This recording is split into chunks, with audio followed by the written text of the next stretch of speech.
So we're looking at divergences again. It's rollover day, so I have this orange C up here in the left-hand corner. I don't want to do the correction just yet because I'm looking at this market depth indicator, and it will update once I roll over, and so the history will be lost. But interesting divergence. Look at the advanced decline line. It's minus 120, while the S&P is plus 1075 and the Nasdaq is plus 6350. So we've been talking a lot about divergences. We see this a lot. You see plus 1050 on the E-mini S&P, plus 6350 on the Nasdaq, and the advanced decline line, it didn't just open down and trend up, it opened down and trended down. And so it's as if the indexes are determined to go up regardless of the broader market. The tick is down, the advanced decline line is down, we see VIX is also down, and so interesting divergence. This represents the broader market. Advanced decline line and tick represent 3,700 stocks on the NYSE, while the Nasdaq and S&P represent a smaller portion of that. So there can be divergences, but typically the market should move move towards the averages of the broader market, and so it's as if the Nasdaq wants to get that 8,000 level in its pocket before it rolls over. But not that it's a bear market, not that it's going to crash, but just a pullback of sorts.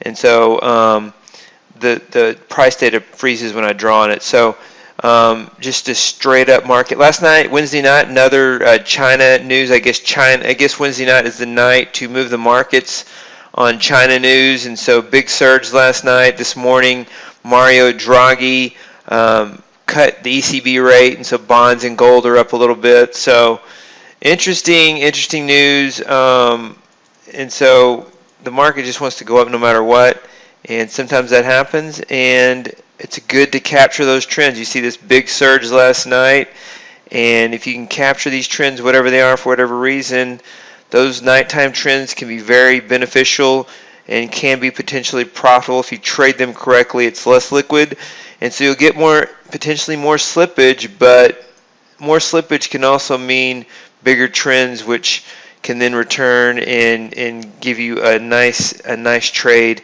So I'm not always afraid of slippage. And so the advanced decline line continues to trend down. We're 7 minutes into the trading session, and the market is up, and the advanced decline line ticker down. So we'll see who wins this battle. There's been a lot of divergences. It seems like the market trades the opposite of the internals lately. So if the advanced decline line is down, the market is up. If the advanced decline line is up, then the market is down. And so trading against the smaller indexes are trading against the broader averages lately. And so we'll see if that continues. Typically they move in the same direction, and there's not this much divergence. But I think we'll eventually go with the flow of the broader market, and we may get a little bit of a profit taking today, or a sell-off, not just because it's gone straight up. Let's look at the daily chart. So here is the daily chart of the E-mini S&P, and since this low here on September 3rd, basically all of September it's just been a surge higher. We had the gap up last Wednesday night right here on China news, and another gap up on China news, and we're close to these all-time highs. So the market just really wants to get to those all-time highs no matter what before it may pull back some. But it seems like it's not going to pay attention to anything news-wise. Any news is positive news until it gets to those all-time highs. So be careful shorting this market.